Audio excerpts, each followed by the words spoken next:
what's been your experience and what are you hoping for in the future? Apart from lower fees, but I wonder how much this affects your bottom line. Well, actually,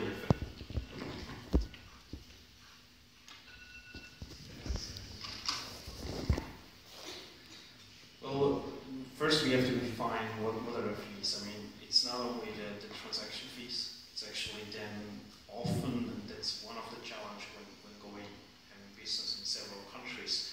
Most of the, if you sign with one of the payment gateways, for example, Thailand or Hong Kong, you can receive, you can have your customers pay in Singapore dollar, in Australian dollar, whatever currency you want. But in the end, it most likely will actually settle in Thai baht. So you have a foreign currency cost there.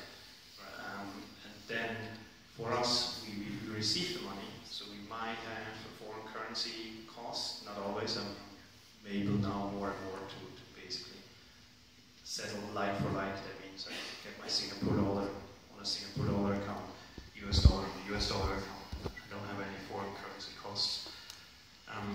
And then we pay the hotels also on a currency. And if they don't match, then I have actually 2 times the foreign currency cost, which is almost even more expensive than the transaction fee in the end. So that's one of the big costs that you have to look into. Then depending on payment gateways, but I haven't seen it much anymore, it's just like sign-up fees, monthly fees, but I don't see that much. That's then transaction fees, and then you also have to look into cross-border fees that you have, which also, depending on what margins you are, and we are obviously, let's say the hotel costs $100, we take a certain percentage of that, and then a few percentage on transaction fee or foreign currency or also whatever it is, has quite a big impact on the bottom line in the end.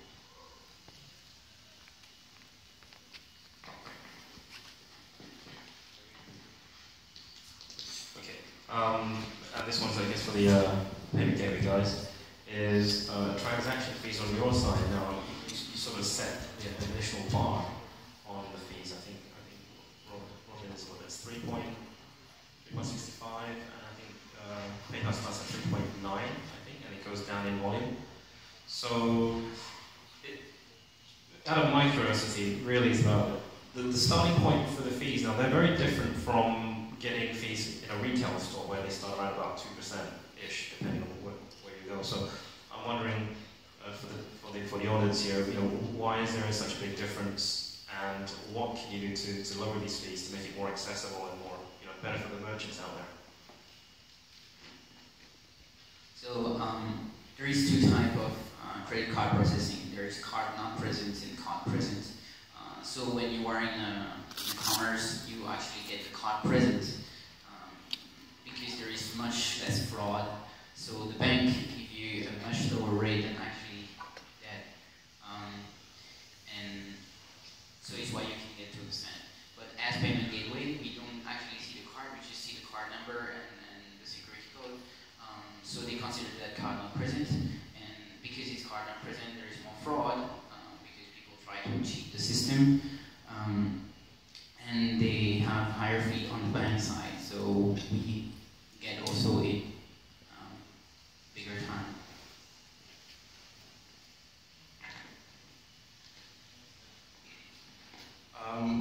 I think what Robin said was absolutely spot on. There's obviously your card present, card not present.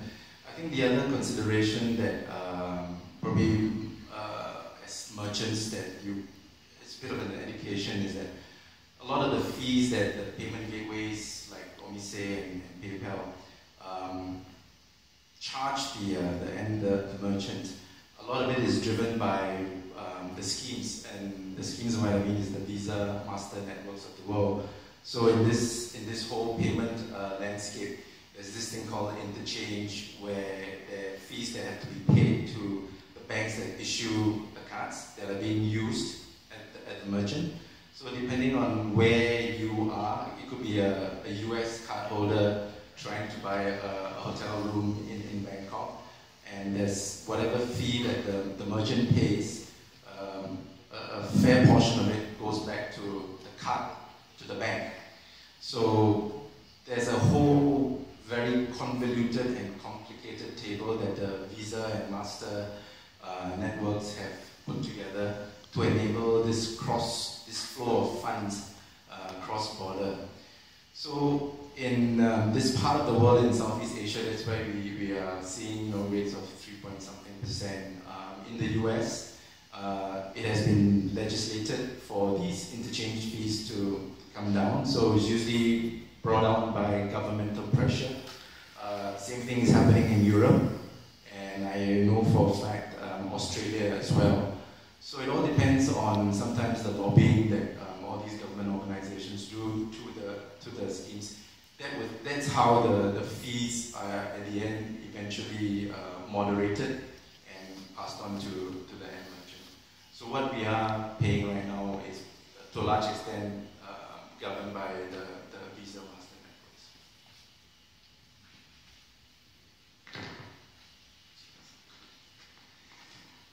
Going along the same lines here, I'll actually move off a little bit, but I'll ask a little bit about security. And I'll start with Mario by asking sort of what kind of security precautions have you had to put in place, either through mandates, through your payment gateways, or just demand from customers?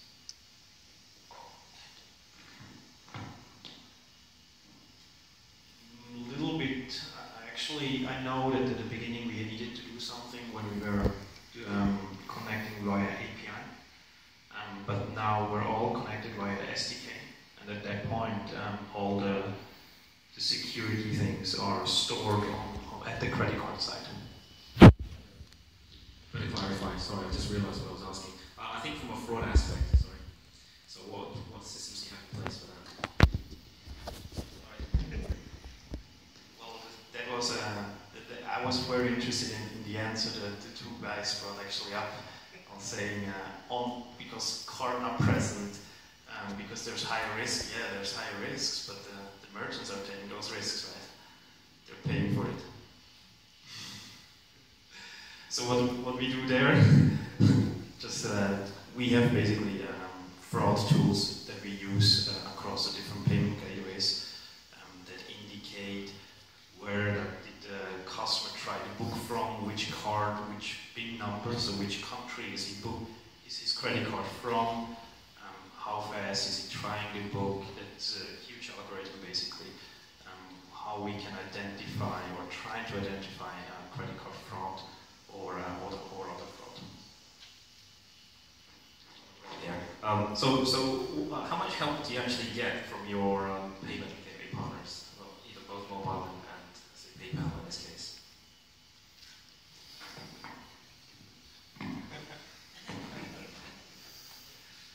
Well, they actually depends which ones.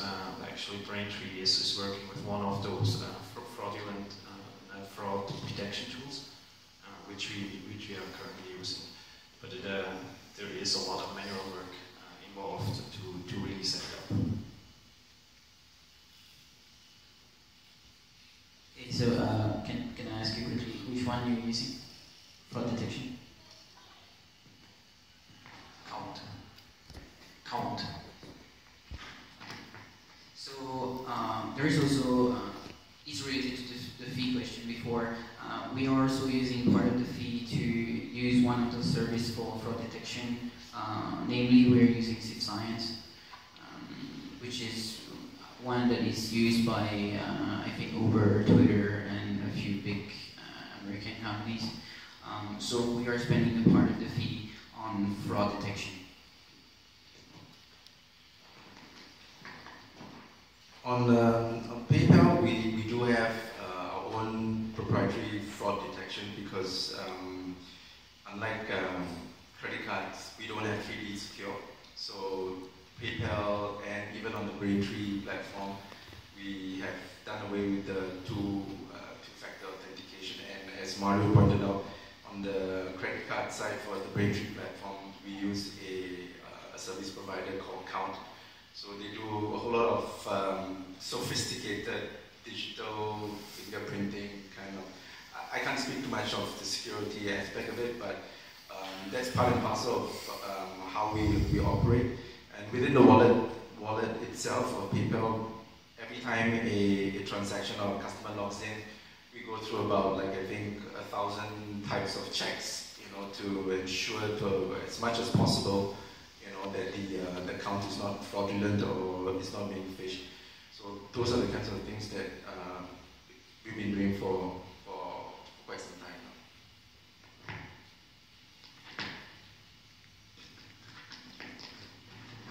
That's great. Okay, cool.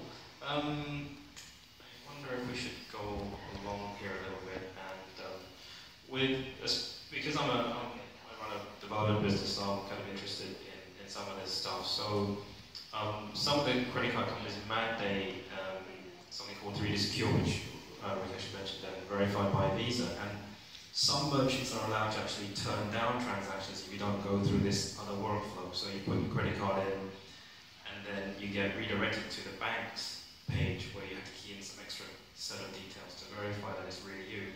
So I was just talking to Robin earlier, and you saying you actually turn it off. So can you explain why a little bit? Okay, so at the beginning we started Omise started as an e-commerce. So that was our first use case, that we needed something that was for e-commerce. And we were building the payment gateway internally, and we didn't plan on releasing it. After we got many people telling us it was a much more interesting problem to work on than an e-commerce again, so we did. We got funding for that, and we started as a payment gateway. So one of the biggest pain point as an e-commerce is that when you have 3DS on, if the person who is purchasing something has never enabled 3DS and is prompted to do it at the moment of the checkout, nearly 100% will drop and will not complete the checkout. For other people who have already enabled it, a lot of people still drop out, like about 30 to 40% still drop out, so that's a lot of money that is not in your bank account, so that makes a big difference.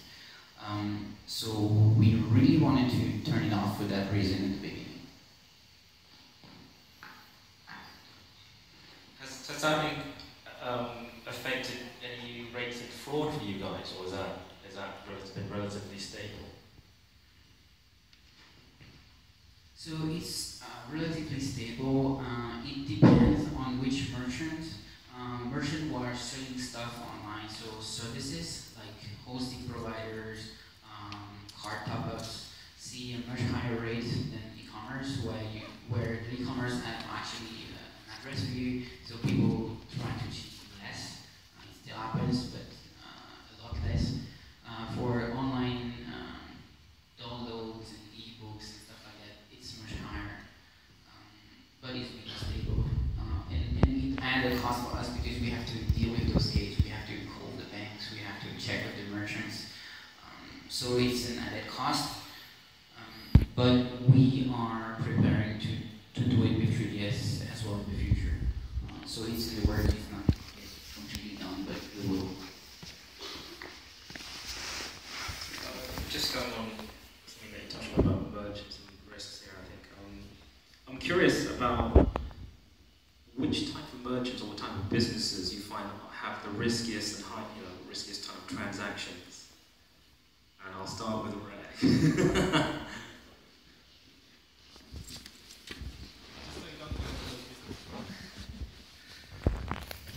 I think we, within our policies, we do have a bunch of merchants that we don't support. I think at the top of my head, multi-level marketing is one. I think obviously merchants who sell weapons, drugs, medical devices, certain type of medical devices are also merchants that we don't usually take on. But going back to your point about the industries that we see a higher level of fraud from the digital goods industry, people in the gaming business, because I think that business is an intangible. The product that you sell is not a physical product, So the very smart hackers and of the world will try their best to get credit cards or phish PayPal accounts or what have you, and they will immediately hit the digital gaming merchants first. Because a lot of times the items that they buy within those gaming sites can be resold in a secondary market. So that's a very quick turnaround of a fraudulent transaction. So those, I think that's one that we see a higher level of fraud. Same here. Totally same, like all the digital goods and one of the first merchant we onboarded in December was selling top-ups card, True Money, and he had insane rates compared to others. So, just opposite view then for Mario. Then, given you operate in several countries, then which countries do you find have a higher rate of fraud risk for you guys, and what do you do about it? Well, it's Indonesia by far. What do we do? Certain points when we see spikes, we actually increase the fraud scoring, basically a country fraud scoring, where you say if from Indonesia you will just get a higher fraud score to counteract it. Just going by personal interest now, because it's kind of fun. So I'm interested in coming back to Thailand now, and we'll start with Mario, but I want to go through all you guys. What's the spending power like for customers in Thailand for online commerce, in your opinion, against all the other countries?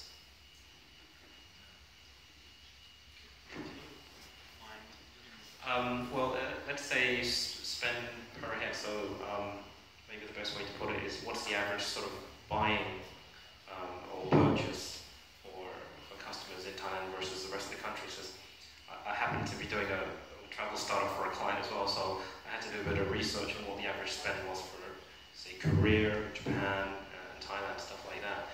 So I'm just wondering if that reflects similarly, and for people taking credit card transactions for Thailand, I mean, how many people actually purchase through here, or is that maybe a matter of marketing? Well, here we have about an average basket size of $60. In Thailand, which is Singapore, it's about triple that. Indonesia similar, Vietnam similar, Philippines similar, and Hong Kong is again more like Singapore. I can only speak for Thailand. In Thailand, we see about 1,500 baht.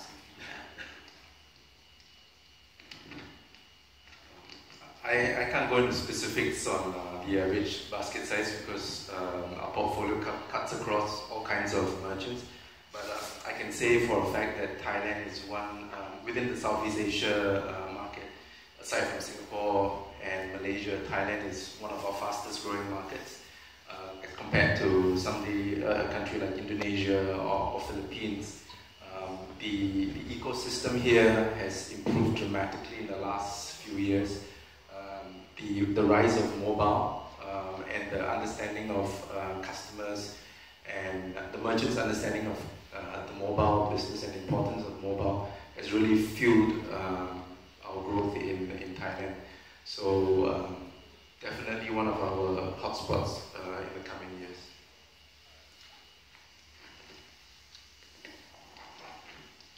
Thank you. Okay, I think I've kind of run out of kind of questions at the moment. So is it worth just diving into Q&A? Yeah, sure, yeah. I'm sure the audience will have much more interesting questions. See if it works, okay? From a regulatory standpoint, what has some of the pain points been in Thailand that you haven't had elsewhere? That's to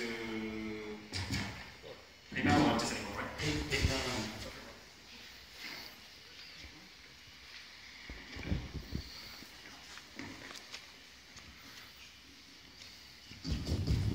I can't speak for Thailand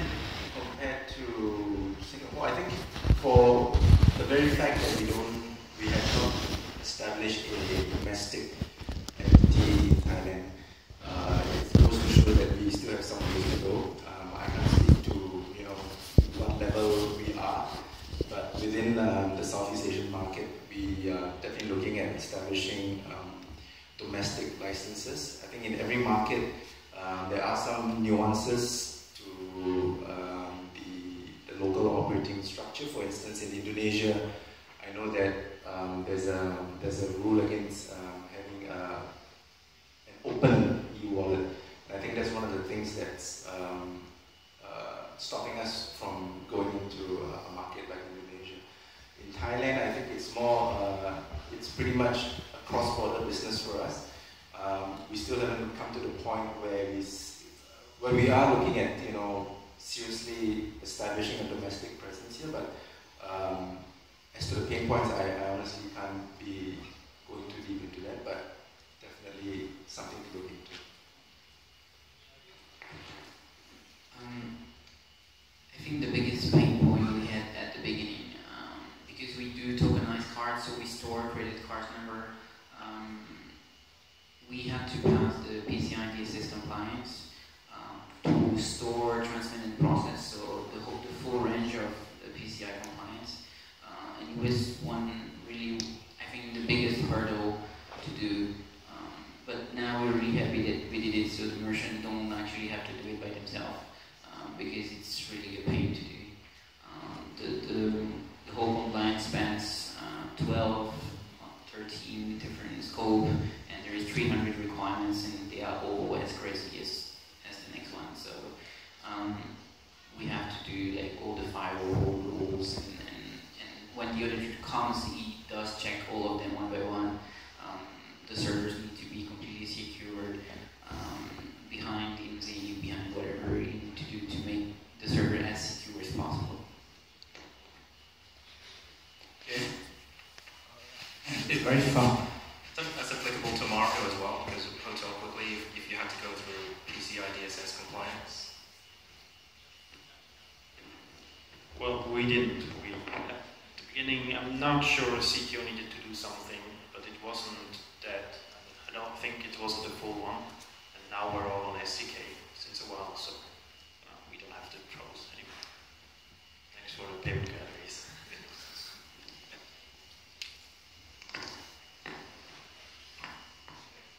You want me again? There we go. We'll do the rest. In the PayPal,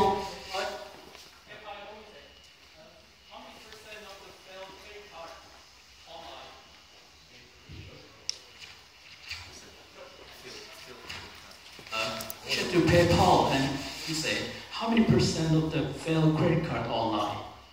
Like, an example, like they face at the end of the shopping cart and they drop because of the VBP or something like that. Do you have the average figure of this? Like how many cards are actually, how many payments succeed, right? Yeah, Percentage. in percent. I'm not sure. I don't have the details. I'm sorry.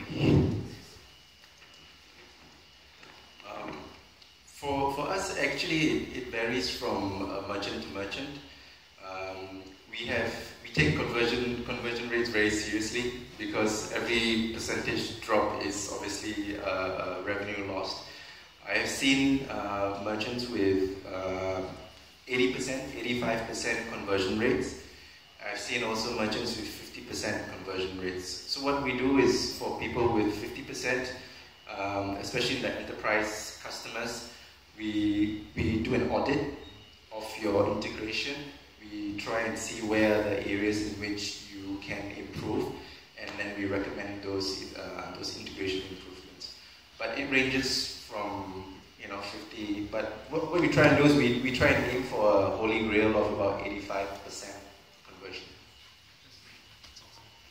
I'm just a little curious, at the 50% conversion rate, what happened for that customer? So sometimes, because when you pay with PayPal, when you click on the PayPal button, you are taken to a login page. So in some cases, after the login, prior to going to the login page, a merchant will have an interstitial that says you are going to leave the site and be redirected to another site. So that can be a conversion killer. Sometimes the location of the button, sometimes what we do is there isn't a confirmation that comes back to the customer. So there are a whole laundry list of issues which we look at whenever we do an audit of the merchant's payment flow. So those are the few things.